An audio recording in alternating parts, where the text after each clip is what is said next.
Kira pulled into the parking lot of the campground and was surprised to see that it was nearly full.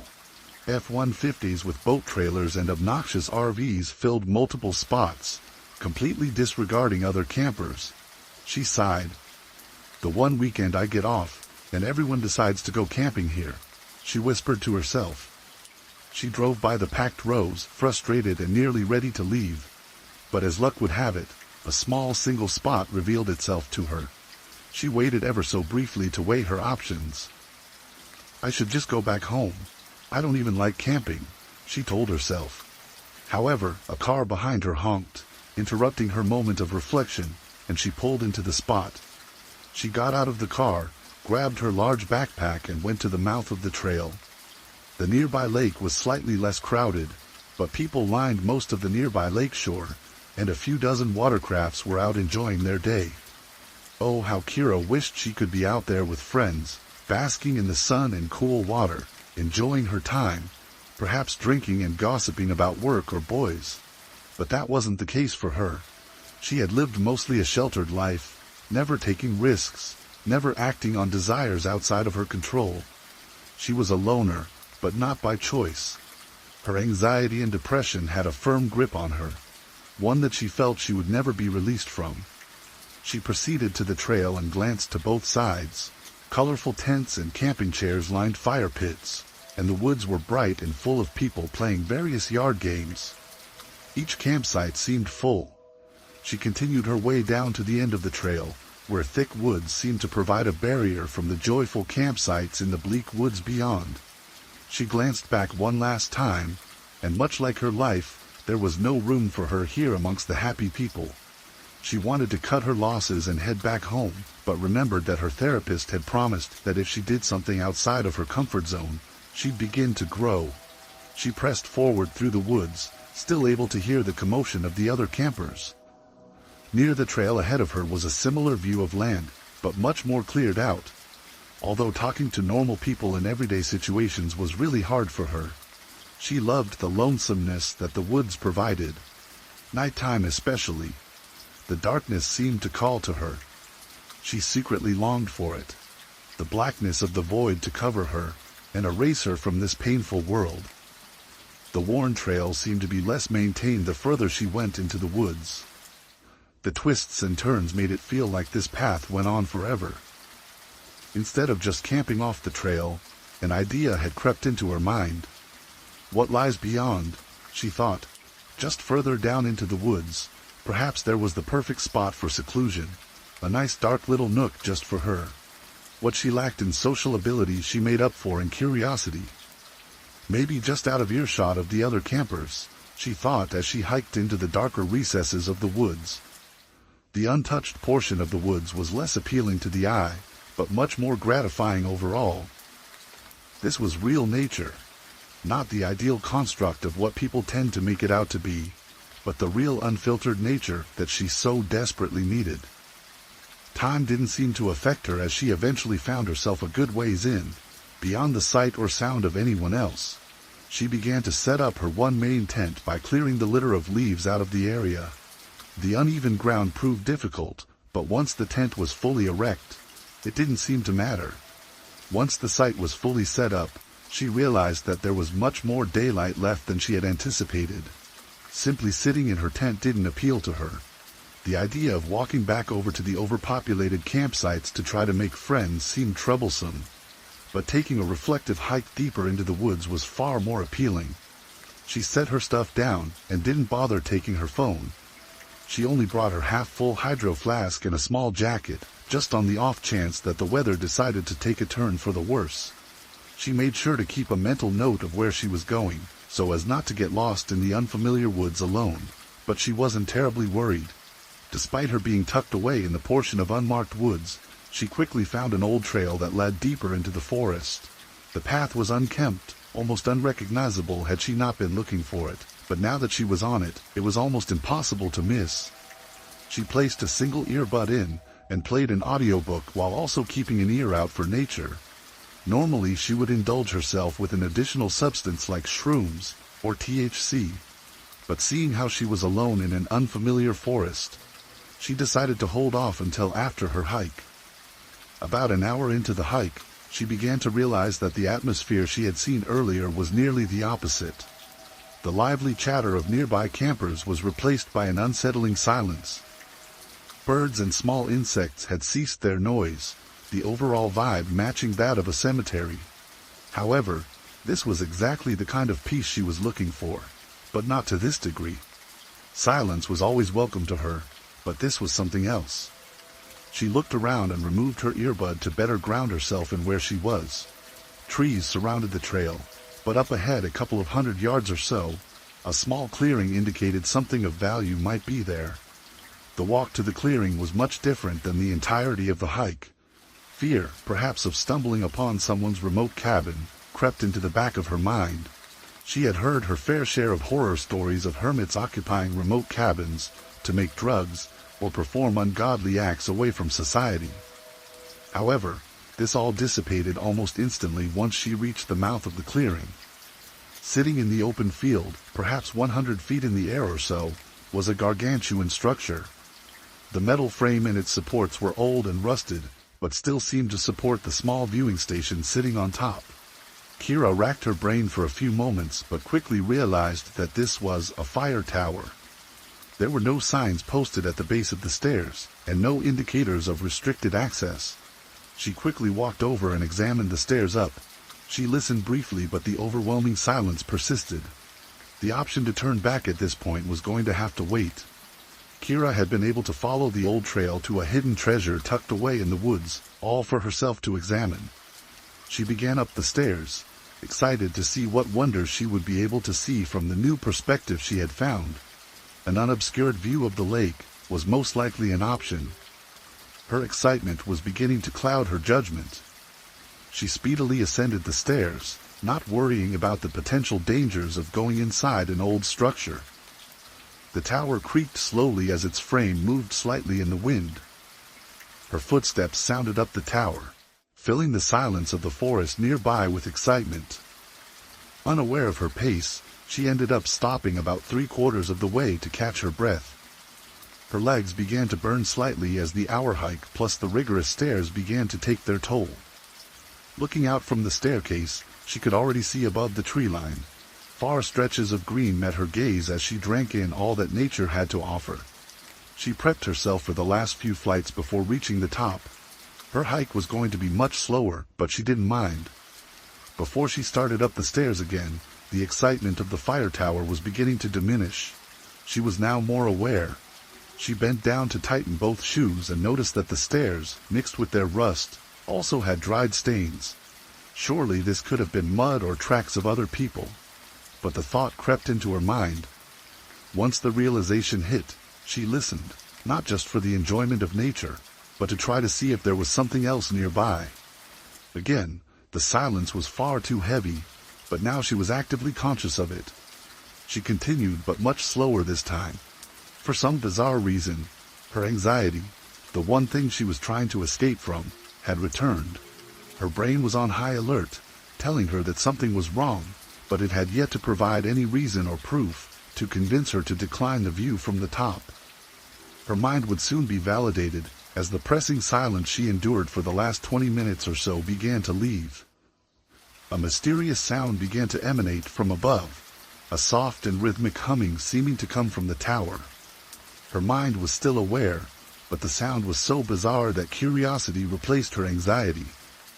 At first, the sound gave her the brief impression that it could have been the hooting of an owl. But that theory was quickly thrown out the closer she reached the top. The low humming began to reveal itself as the melancholy sounds of sobbing.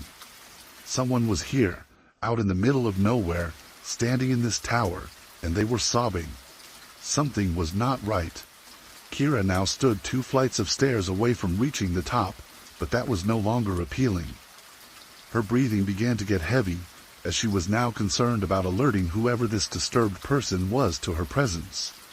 Thankfully, The winds at this height gave her a slight cushion, as they covered most of the sounds.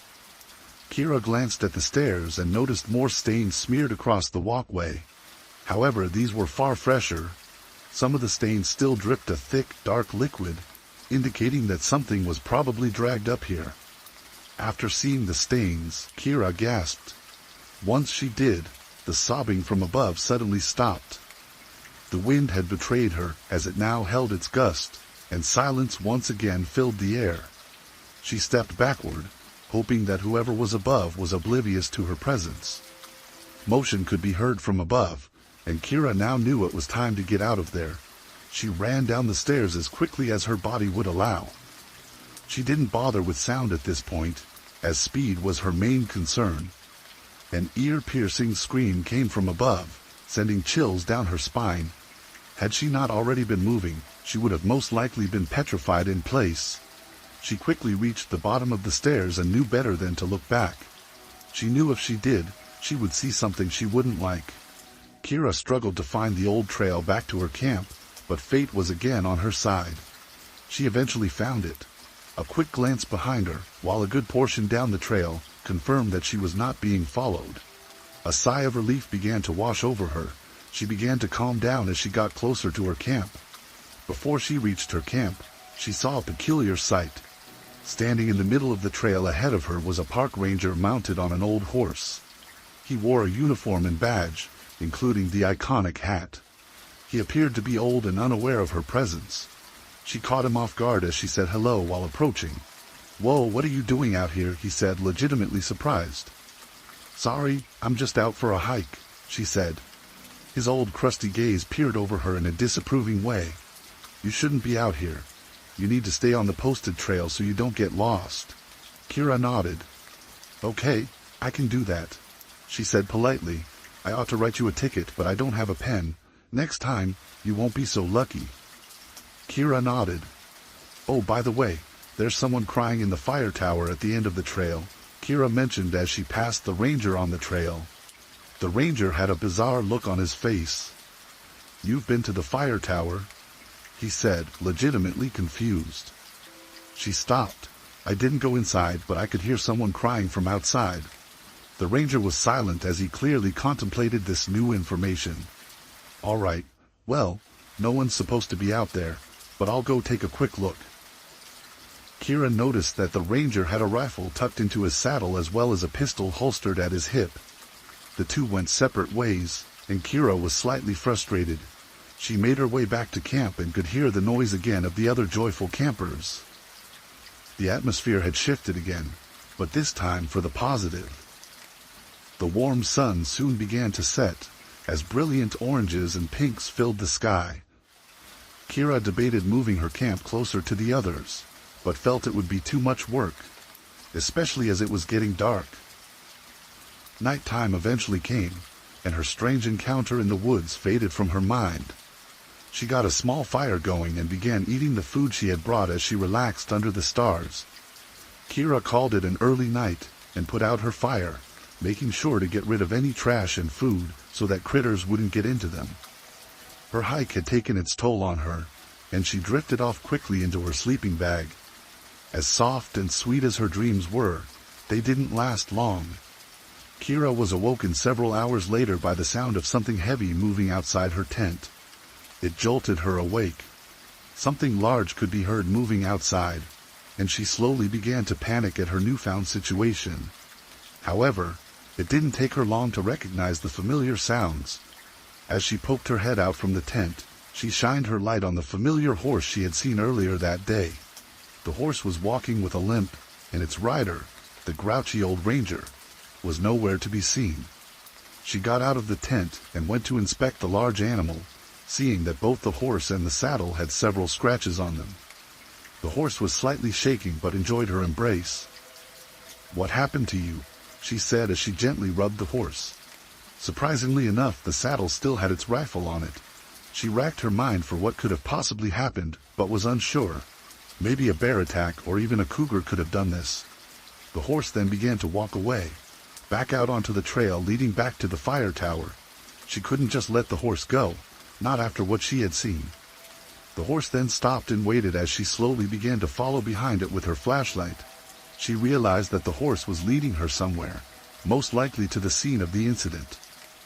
After seeing what the horse was doing, she grabbed the rifle from the saddle and continued to follow. Her light shook as they walked side by side, unsure of what they were about to see. The old trail was much different at night. Darkness seemed to fill all parts of the path, except for the small area where the flashlight shined. The only thing that was the same was that eerie silence. Shadows cast by branches and tree limbs gave off terrible portraits of potential monsters lurking in the woods. Kira tried her best to stay focused and not be so jumpy. After a long walk deeper into the woods, the horse finally stopped. Kira shined her light around, hoping for anything to explain what was going on, but was only left with more questions. Her light eventually landed briefly on a figure lying face down on the ground. The familiar uniform revealed to her ahead of time who it most likely was. She walked over quietly and took the rifle off her shoulder. Her light revealed small portions of blood and torn clothing laying around the lifeless body. She bent down and nudged it softly to find that it was firm and cold. She turned it over to confirm that it was indeed the old ranger from before. His torso had several scratches running across it, but the bizarre thing about it was his face. A look of horror still held on his face as his mouth hung open, his jaw broken, and making his expression even more extreme. Red stains smeared across his beard and neck as more scratches could be found. It was his eyes that startled Kira. Instead of his eyes having pupils or even being removed altogether, his eyes were even more terrifying. A milky white color seemed to fill the entire eyeball, with no traces of color. Kira gasped in horror as something inexplicable had clearly occurred here. She tried to move his body, but he was far too heavy. Kira quickly turned back to the horse. "I can't move him. We need more help," she whispered to the horse. Kira put the rifle on her back and tried to pull the horse along, but it wouldn't budge. The horse was loyal to its owner, even though he had clearly passed. She quickly made her way back to her tent where she tried calling the police. Of course she couldn't get a connection in the woods, so she had to quickly make her way out to the parking lot. Once she called the police, they gave her an estimate of when she could expect the 2 officers to arrive. Kira waited in her car for 45 minutes before they showed up. It was about 2 o'clock in the morning. The police arrived with their lights on, but no siren. Kira met them, but made sure to leave the ranger's rifle in the car. "I'm the one that called about the body," she said frantically as she approached the 2 officers. "Let's try to calm our voices down. We don't want to alarm the other campers," one officer said in a hushed tone. "I should also mention that I found his rifle out in the woods. I grabbed it to make sure no one else did anything stupid with it." She pointed to her car. The second officer appeared inside. "I'm going to grab this as evidence," he said, but instead of putting the rifle in the police cruiser, he slung it on his shoulder. "Okay, show us where the body is." Kira led the 2 officers out into the woods. They found the small trail and followed it while doing their best to be quiet. All 3 of them had flashlights and shined them in different directions as they quietly ventured to the scene. Once they arrived where Kira had left the body, a shocking discovery was made. The horse, which had been determined to stay there, was still there but was no longer in one piece. Its body was absolutely destroyed, and aside from its head, no other part was recognizable. The body of the ranger, however, was no longer there. "This is where the body was," Kira whispered. Both officers were silent as they scanned the woods around them. One of the officers then shushed Kira as they listened intently. The same stillness of the forest hung quietly, but a familiar sound could be heard down the trail, the sound of crying. The 2 officers then looked at one another, and proceeded to go towards the noise. "Wait," Kira whispered, "something's not right about this." The second officer removed the rifle from his shoulder. "It's clear that someone's under stress, and we need to look into this." Kira then followed them but made sure to stay behind, just on the off chance that something bad would happen. The 3 eventually reached the source of the sound, and to everyone's surprise, just sitting off the main trail was a tall man. He was slightly hunched over and facing a tree. His forearms were covered in a dark liquid, but that wasn't what concerned them. The tall figure was bald and completely naked. His lanky arms looked brittle, with hands and feet that were too large. "Sir, is everything okay?" the first officer said while slowly drawing his pistol. The figure then stopped crying as they all stood there in silence, not responding. Tension began to build as both officers slowly got closer to the mysterious figure. "Sir, I'm going to need you to turn around," the officer said again. No response. Kira had backed up at this point. Before both officers could issue a final warning, the figure slowly turned to reveal a horrifying face. Blood ran from its teeth-filled mouth, and milky white eyes stared at the officers. The creature had no exterior nose, just a hole in its head. The officers were stunned as the creature sprinted off into the woods at an alarming speed. They had clearly come across something that they didn't have a rational explanation for. The three silently agreed that the best option was to get out of there quickly. Their pace was quickened by the thought of that thing returning. Once back at the main campgrounds, both officers quickly got in their cruisers while alerting no one about the situation. "Whatever it was that we saw out there, it's beyond our ability to assist," the second officer said before driving off. Kira sat in the dark parking lot as the taillights slowly faded off into the distance.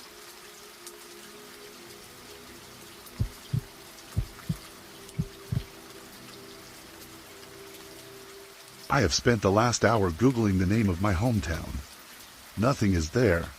All the local schools and restaurants are gone. Even my social media is messed up. I can't find any of my friends online. I can't find anybody. I'm actually kind of freaking out about it. Has anybody ever experienced anything like this before? Don't believe me? Try it yourself. Follett City High? Gone. Follett Middle? Gone. Follett Elementary School? Gone. Follett City College? Gone. That preschool behind the tire place and next to that McDonald's where my mom took us growing up. You get the idea. All gone. Thousands of people. Dozens of places. I can't find information for anybody. It's like we disappeared. I can't even reach the cops. I wish that were the only problem. My family and I woke up this morning to a total blackout. Every single house on the block lost power. That does tend to happen out here in the valley, often enough that my older brother Mark rigged his computer to get a connection via satellite. The two of us are currently crouched beside the generator, desperately trying to get a handle on the past few hours. My parents are panicking. They won't say anything, they won't say why. But we have our suspicions. I saw something in the woods last night. Right before the power went out, when it was still dark outside, Mark woke me up and pulled me over to his bedside window. He pointed frantically into the trees behind our house. It was raining. The mist made it difficult for my eyes to adjust. But after a moment, something big, we only agree on something big, darted toward the neighbor's back porch. A thick branch fell in its wake. Then somebody screamed. My parents rushed into the room right at that moment. I guess they heard the commotion and freaked. Mom beckoned for us to get away from the window. I gave in right away, because my parents can be scary when we don't listen. But Mark lingered there a little while longer. I didn't see what he saw. Mark whispered that he saw somebody running. He said it looked like they were running away from something. My father turned off the lights. I found that odd, and pushed my brother aside. He squinted out the window in silence. Finally, after what felt like an eternity, he concluded nothing was there, just wind in the trees. Then the power went out. My parents have been acting very weird ever since. During the day, my mom tried to keep us in the kitchen. She made breakfast, lunch, and dinner over the fireplace. She even broke out a board game in the afternoon, and we played for a couple of hours. She kept asking about schoolwork, football, baseball, or anything but the odd situation we were in. We tried to change the subject, tried to ask her what was happening outside, but it was no use. She ignored our questions. My father had a wild look in his eyes. Mark and I can't recall anything like it. He kept rushing to check the window every few minutes. Then he would sit down to check his cell phone, then back to the window, then back to his phone, like clockwork. Each rotation left him more agitated than the last. The cable didn't work. The internet had been spotty. There was really nothing to do but read a book or play a game. Mark asked to go for a walk before dinner. I thought Mom might pop the temple out of her forehead. Nobody goes outside, she snapped. There could be live wires on the ground. Mark snorted. Watch your attitude, she barked. And keep the windows closed. I asked why, and she just stared at me with these deadly fearful eyes that made me really uncomfortable. She looked like she wanted to tell me something. But my father answered instead.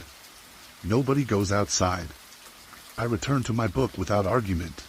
I found one of my mom's old Stephen King collections and stumbled onto a story about rats in a basement bigger than a man.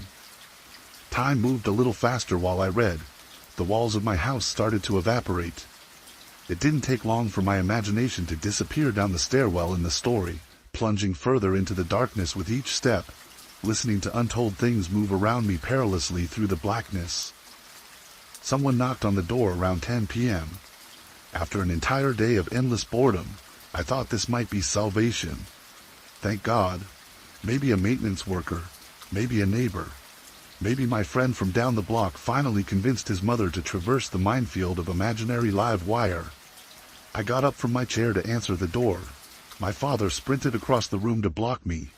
I don't think I had ever seen him run before. He put his hand over my mouth. I tried to protest.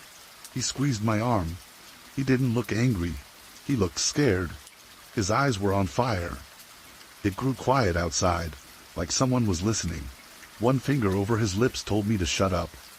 I looked over to my mom and saw her doing the same thing to my brother. He looked like he wanted to cry. The knocking resumed. The pace was pleasant at first.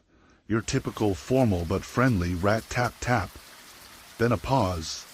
Then rat-tap-tap. I was confused. Why were they scared? Why would a burglar knock? I thought that this could be someone who could tell us what was going on, and it annoyed me that my parents were paranoid, so I got the idea to try saying something anyway. Not my best thought. My father grabbed me by the throat and pushed me up against the wall. His sweaty palm slipped against my mouth. He raised one finger to his lips and held it there. The knocking continued. My brother whimpered in the corner. The door hinges whined from the pressure of the knocks. My father reached into his pocket with the hand that was formerly placed around my neck. I knew he had a knife in there. The knocking continued. And just as soon as it started, the knocking stopped. The house got quiet again. My father let go of me. It's been hours since the knocker left. My parents still won't talk to us. My mom is sleeping on the couch. My dad is sitting in front of the door with a gun across his lap.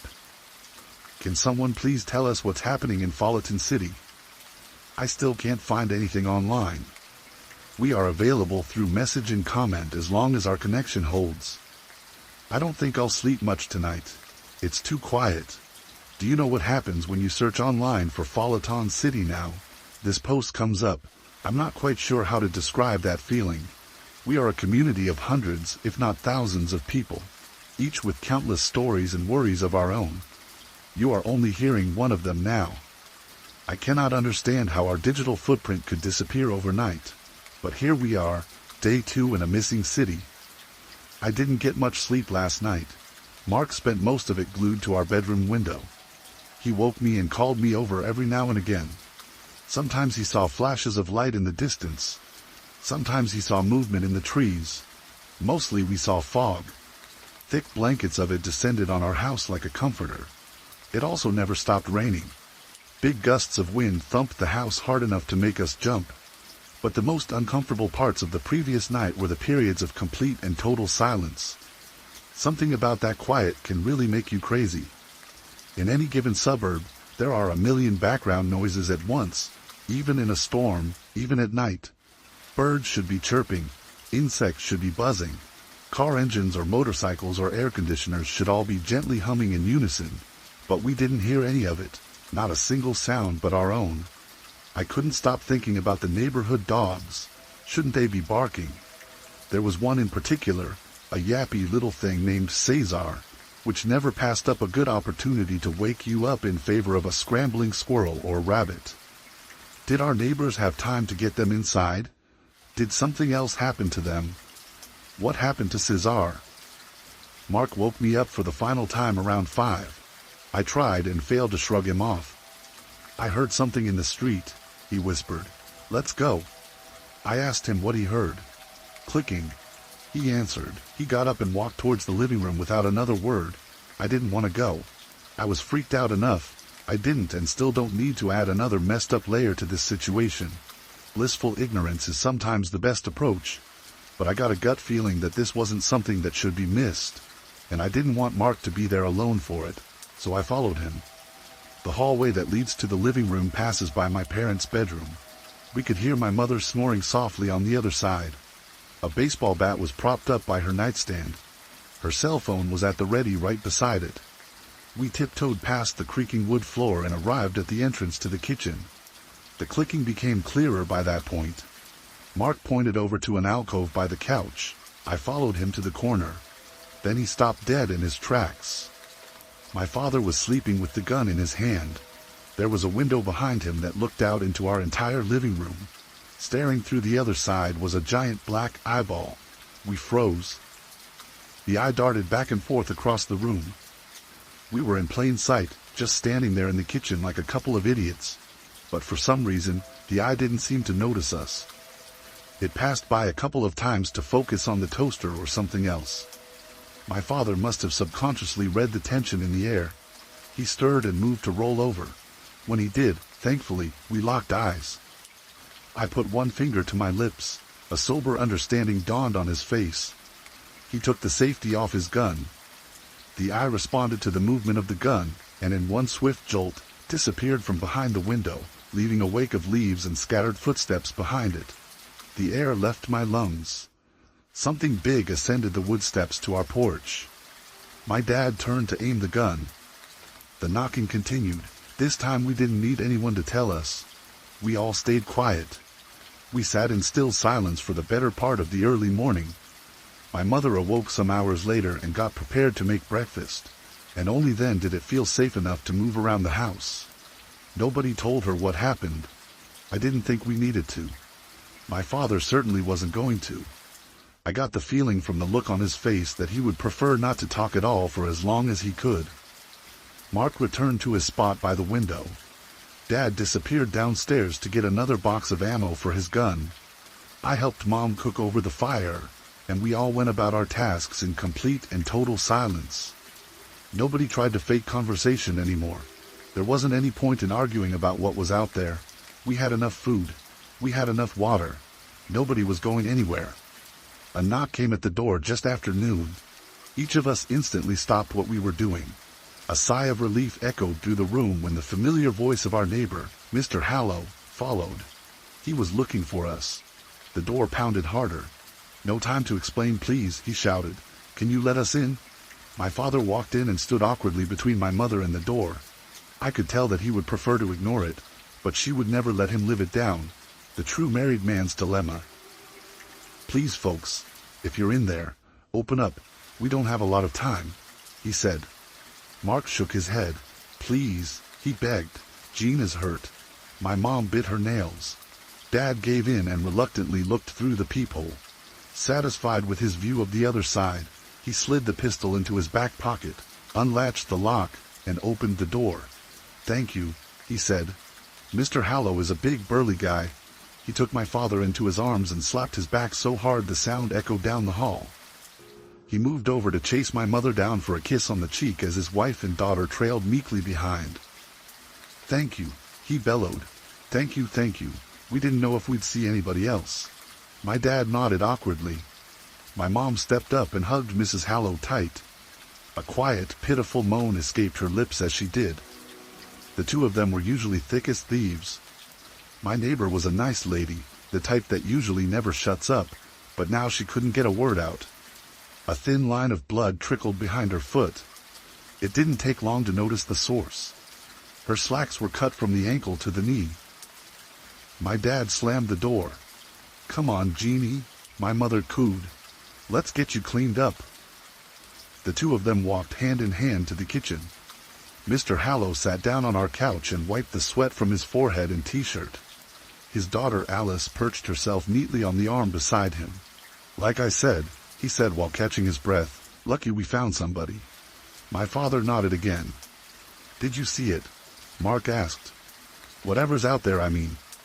Mr. Hallow stared back at him. He took a second before he spoke, like he wanted to pick his words, which didn't quite fit for a guy like him. "One of them got in the house," he said definitively. "An open window, downstairs. We trapped it in the basement." My father held up his hand. "Didn't feel safe staying there, though," he continued. My father interrupted. "Enough," he whispered. "Take a break, Mike. Let's talk." Mr. Hallow nodded in bewilderment. He got up and shuffled after my father towards the dining room, leaving Mark and I uncomfortably with Alice. Alice Hallow is around my age. She's short, with dark hair and dark eyes. She has this awkwardly adorable round head that she covers up with a bow or pin or some other new accessory every other day. I've had a crush on her since grade school. I know that's probably not relevant, but I just want to point out what may later become obvious. Mark elbowed me in the ribs. I ignored it. "So did you see anything?" I asked. "Like, did you see anybody out there?" She paused and then shook her head. "Well, what does it look like outside?" Mark asked. "Normal, quiet," she answered. "And you really didn't see anything?" I asked again. "When it started, I mean." She looked at me and shook her head, paused, then relented. "We were all inside sleeping like you probably were. It was late," she started. "Or early, I don't know. My dad was upstairs, I was upstairs. My mom doesn't sleep much, so she was doing some laundry in the basement," she continued. She hesitated. "I don't know what woke me up first, her screaming or the power going out. They both seemed to happen at the same time. My dad started shouting her name, you know, Jeannie, Jeannie, and my mom was just wailing from the basement.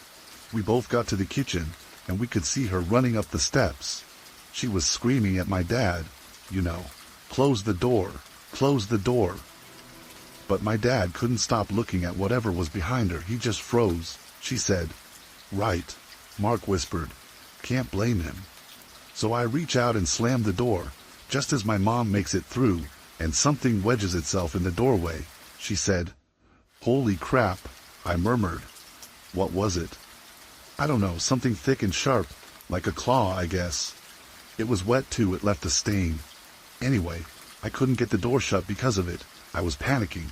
I kicked my dad in the shin, and he threw his body weight against the frame. The lock finally clicked and we heard whatever it was fall down the stairs on the other side," she said. She paused. "It didn't come up again," she said. My father re-emerged from the dining room some moments after our awkward silence.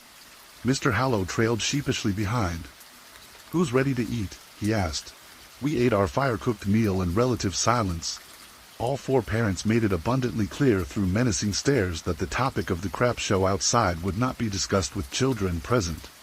Mark again asked if he could go for a walk. Nobody dignified him with a response. After our dishes were done and disposed of, we retreated into various alcoves of our suddenly cramped three-bedroom. Mark and I went back to our room. Alice set up shop in the office with her mom. My mother retired to bed early and both dads sat guard in the living room. The house grew quiet again. The wind and rain finally seemed to slow down. My Stephen King novella kept me company. I couldn't help but empathize with the main character. Somewhere between tales of rats in armor, bat rats, and albino rats who never saw the sun, sleep came easily and comfortably under my familiar warm sheets. I woke up to a rude shaking. Alice was standing over me. She didn't say anything. I guess she didn't have to. Mark and I rubbed the last remaining ounce of sleep out of our eyes and followed her wordlessly into the office. 2 cots were set up in the room. One looked disheveled. The other was still made. Alice pointed to the open window. Her mother was gone. My hometown is dying, and I don't want to die with it. I know it sounds ridiculous to be lamenting on an internet forum while the world is melting around me. At the moment, it definitely feels ridiculous. But you have to understand, if we don't survive, which we almost certainly won't, this story will be my town's last living record. That's important to me. That's important to them.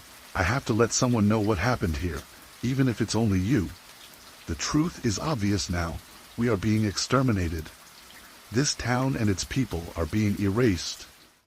Fullerton City is all but wiped from the collective subconscious already. All that's remaining are the survivors, the creatures, and this story. I'll keep it going as long as they let me. I don't know why this is happening. I don't particularly care. Not anymore. I just want to get out of here. This will be my last post from inside my childhood home, the only home I've ever known. My brother and I have decided that we won't die here. Mark packed a couple of essentials in our school backpack. The only thing that's remaining is this laptop and a frank conversation with my parents. I know they're scared. We're all scared. But we have to do something. Mrs. Hallow didn't come back last night. Alice only stopped crying long enough to tell the adults what she knew, which wasn't much. She fell asleep sometime around midnight. Her mother was in the room at the time. She was acting strange though, you know. She sobbed. She just kept repeating the same things over and over, and her face was white. Like really, really white. I thought it was just shock over what happened, the scratch, the attack, you know. I didn't know. Mr. Hallow was inconsolable. Well, we have to find her, Jack, he bellowed. Me, you, and the boys. Alice can come too if she's up to it. We've got weapons, don't we? You've got a small arsenal here, Richardson. They're big, but the damn things are stupid enough. My father just shook his head and pursed his lips. I won't risk my family's safety, Dad insisted. Especially not at night. Mr. Hallow's already red face turned a particular shade of scarlet. He looked like he might blow a gasket. Then he calmed himself and delivered the next bit like a sermon. Fine, he spit. Stay inside and cower. Lie to your kids.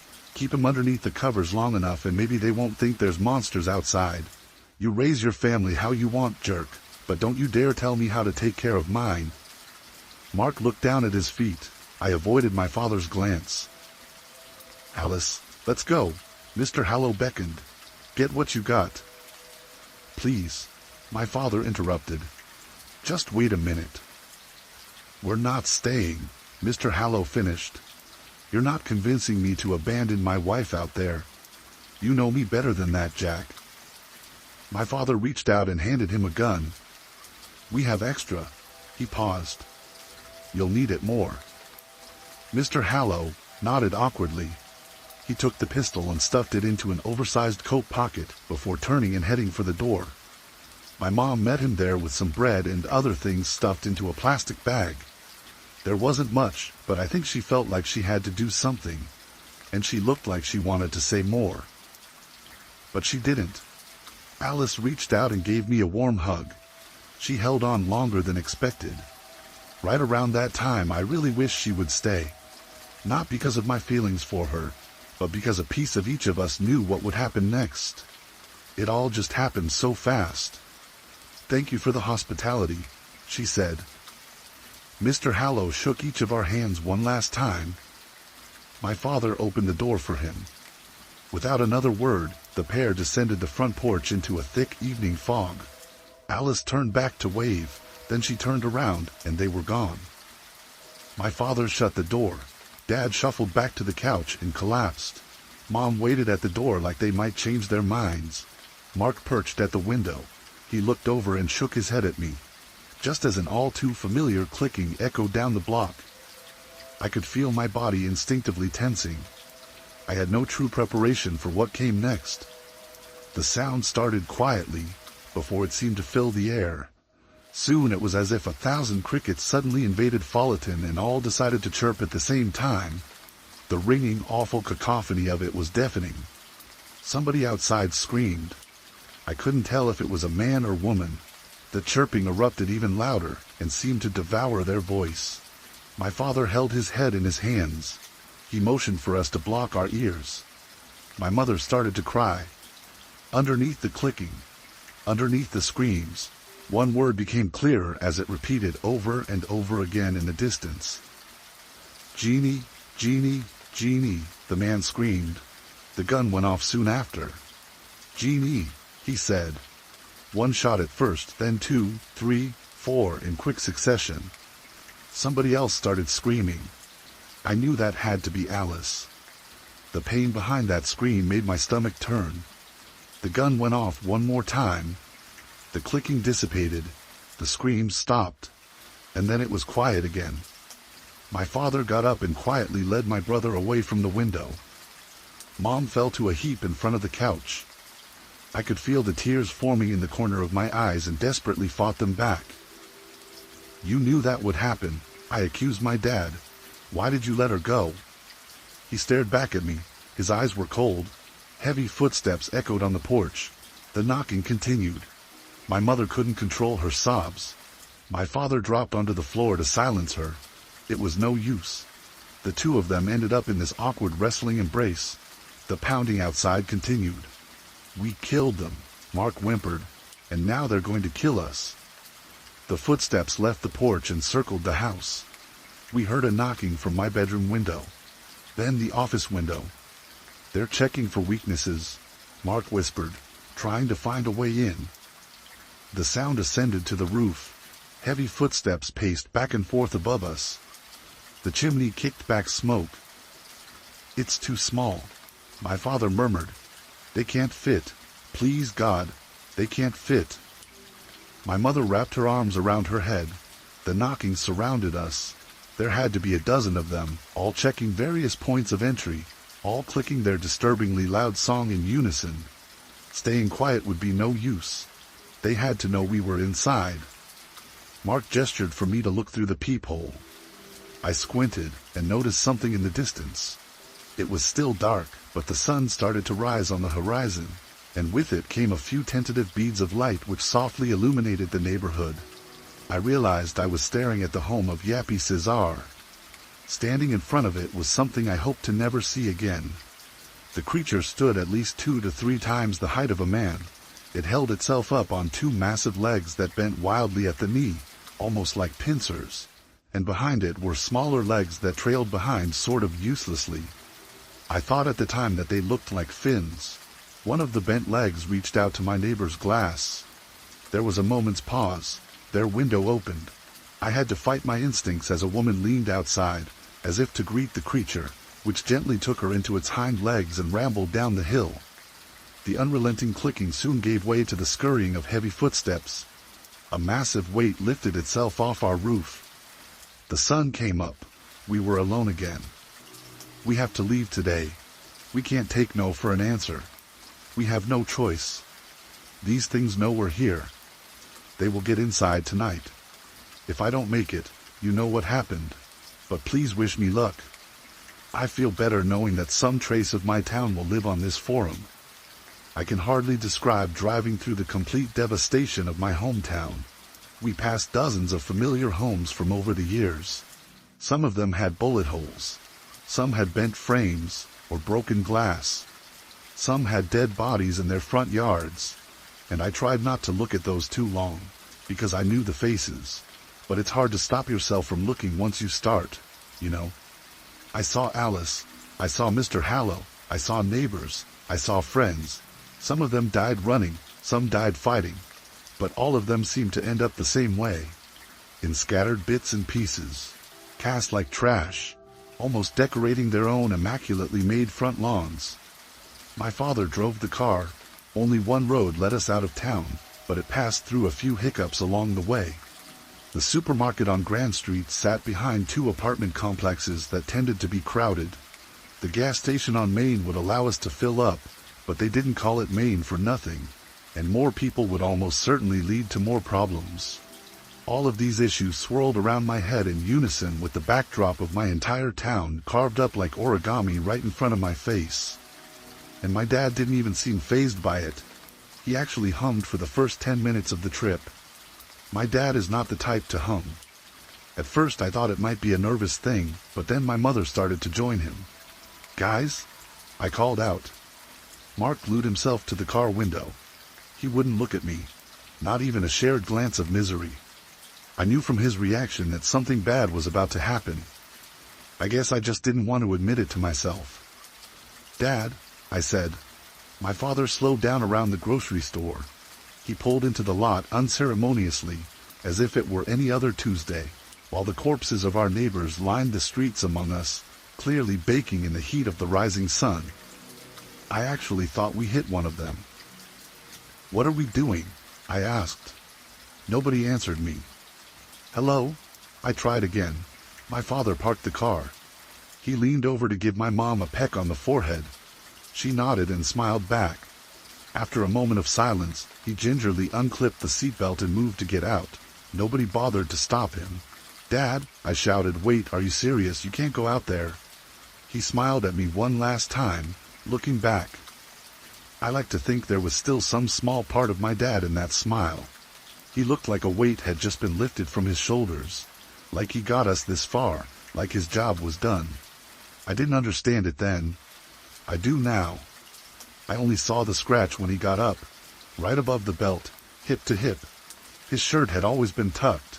My mother took a deep breath. "Mom," I begged. "Mom, no, no, no, please." She looked back at me and grasped my hand. She was cold to the touch. Mark whimpered something small. I knew then that he knew all along. "It happened the first night," he whispered. "They can't fight it anymore, Maddie. It won't let them."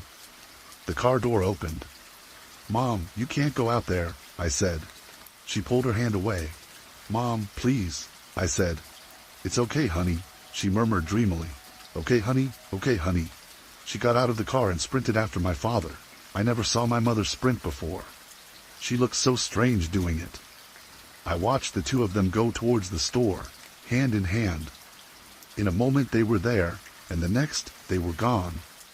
"We have to follow them," I begged, "please." A soft boom sounded from somewhere inside. "Okay," he whispered hesitantly, "but be ready to run when I say run, deal?" A second boom followed. "Deal," I muttered. "I am the oldest," he insisted. "We don't know what we're going to see inside there. You have to listen to me." "Shut up and let's go," I said. We hopped out of the car and ran across the empty lot. Rain and heavy wind swooped in with our arrival. Mark slipped and fell into a particularly nasty pool of blood. I raced back to help him. By the time we both made it inside, our parents were gone. We looked around for a minute. The store seemed to be shelled. Overturned shelves made it difficult to get around. Smeared floors made the entire place stink worse than a slaughterhouse. At the center of the store was a staircase that leads to the basement level. Normally larger items like water jugs are stored down there. We got the distinct feeling that we weren't totally alone, because we could hear some kind of movement in that area, so we moved towards it. Mark found some cover behind a blown-out register. We used it to peek down the staircase. An enormous pit sat below us. We couldn't actually see where it ended. Mark picked up a can and dropped it. 10 to 15 seconds later it made contact with the bottom. The closer we inched towards the center, the more that movement seemed rhythmic, almost pulsing like a heartbeat. We heard footsteps. Mark ripped my collar and pulled me back. Approaching the center of the store were a man and woman who both looked familiar to me from different places. That was my first thought. That they must be together without me realizing, and that it really is a small city after all. The couple walked up casually to the edge of the pit. They looked at each other and smiled. Then they jumped, hand in hand, as if expecting to land in a ball pit. The splat came after the boom. The store grew quiet. Something seemed to be slurping down below. "What the hell?" Mark whispered. "You don't think?" "It drinks the blood," I said. Suddenly the pulsing grew louder. Horrible scraping ripped somewhere below it. I can't adequately describe this sound. Almost like a giant moth breaking its way out of a cocoon. A familiar rhythm to the din took over. "Checking for weaknesses," Mark muttered. "Even at birth." The knocking continued. "Time to go," Mark shouted. "Definitely," I answered. Each of us put in our best track performances to date. The building gave way as if an earthquake were underneath it. We skidded out of the front entrance just as the overhang dipped down to smash the carousel door. My brother got to the car before me. He jumped into the driver's seat and thank God the keys were still in the ignition. He smashed the gas, and all but left me with the passenger door popped open. I hopped in at the last possible moment. The store collapsed behind me. Mark doesn't know crap about driving, and neither do I, but any idiot can hit the gas and steer away from the explosion. We picked up speed while debris rocked the car. Just as we got back on the road, Mark pointed into the rear view, and I wish he didn't. Standing in the wake of the grocery store was a creature 3 times its size. I didn't look at it twice. We managed to drive to the gas station before nightfall. We found it pretty much untouched. I don't think anybody else made it that far. We took the mountain road into the next town and drove past sundown. We are safe and sound now in a place called White Valley. The people here are friendly, but none of them, including the sheriff, can tell me a damn thing about Folleton or what happened to it the past few days. Go figure. I hope more than anything that my post can help drive more survivors out of the woodwork. Please message me if you or someone you know lived through the attack on Folleton City. I can't overstress the importance of that plea. We cannot let our town be forgotten. One day we will go back. I don't care if it's just Mark and me. I know we can find the entrance the same way we found the exit. We don't expect to find anybody alive. That's just hope that's not worth having. But we all have a right to know what is living there instead. Signing off for now, Matt.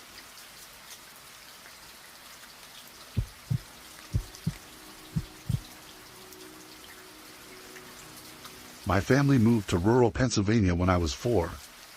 I was immediately entranced with living in the country, with several acres of woods behind us, and the house seemed huge to me at the time. However, as a kid, I was always sensitive to spiritual energy, and there were definitely some creepy things going on in that house. My parents noticed that I stayed with our dog, Bambi, a lot. He was a small sheepdog and my adventure buddy when we were out in the woods. In case you're questioning my parents, they trusted me as young as age 5 to walk alone, as long as I was with my dog, as he was very protective of me. My dad would also give me his cell phone to carry with me, in case I needed any help. Up until I was about 15, I spent a lot of time alone by choice. After school, I'd be home by 3:20. In grade school, I'd eat lunch, and immediately take Bambi out into the woods. We'd explore the surrounding forests, fields, meadows, and ponds together. He was always right by my side and seemed attuned to spiritual stuff as well. If I felt something was in the house, he'd bark at it or whine, or I'd watch him follow it around. Usually he picked up on the presence of something at the same time I would. From the backyard to the left, there's a small strip of trees. In the fall and winter, when the branches are bare, you can see the field next door, which is about 300 yards from my house. There's a big shed up there, in a kind of runway where my neighbor would fly his biplanes off of. What's important to the story is that I have no neighbors for a mile in every direction. It's pretty rare to see any kind of people on the surrounding properties, unless it's my neighbors hanging the fields in the summer. One day in early fall, I had been tromping through the woods with Bambi for several hours. I let him run off the leash most of the time, but he would run only about 20 feet ahead and keep turning around to check that I was still there. If I lost sight of him, he'd retrace his steps and find me again. That day, I got caught up whittling something, so Bambi ran off for a little bit, and I suddenly realized that I was alone. Suddenly there was a lot of crashing deeper into the woods, and I heard Bambi's alarm bark, and a lot of yelping and then some screeching. Raccoons and gophers make really scary distress sounds, so I figured that that's what it was. I called for Bambi, and he popped out of some brush covered in pickers. Since I was spooked, I ran back home with him. Right as I got to the back door, I stopped to catch my breath, and Bambi and I were just standing there when I spotted something standing on the edge of the runway. It ran along the higher end of the field, and then there was a steep drop off the edge of the hill at the very end of it. They didn't appear to be wearing anything distinctive, but even in the dusk, I could still see that they appeared completely black, for everything about them was very shadowy and dark. This is the part that gives me shivers now. They were standing facing off of the runway, and then I saw them hunched over, then slowly raise their head and yell "Bambi" in the same high-pitched voice I used to call him. They had the same vocal inflection as me too, but it sounded like they were really trying hard to sound like me. Next to me, Bambi tucked his tail under, lowered his head, and growled softly. They called again, but this time it sounded like they were losing their voice, as if they'd been calling for a while. In my 8-year-old logic, I assumed that someone was trying to steal my dog, but why would they stand in the middle of the field and be obvious about it? When I told my parents about that night, they just dismissed the story.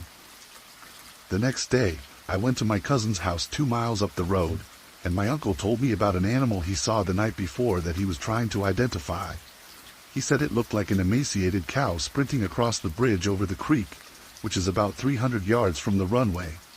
And also, since then, anyone who's been at my house has always been uneasy around the creek and the plane shed runway, whether or not they're interested at all in the paranormal. I know a lot of deaths have happened in nature, but I've also found several goats ripped up in the field. The nearest house with any amount of goats or farm animals is nearly 4 miles away, and a lot of unexplained things have happened there.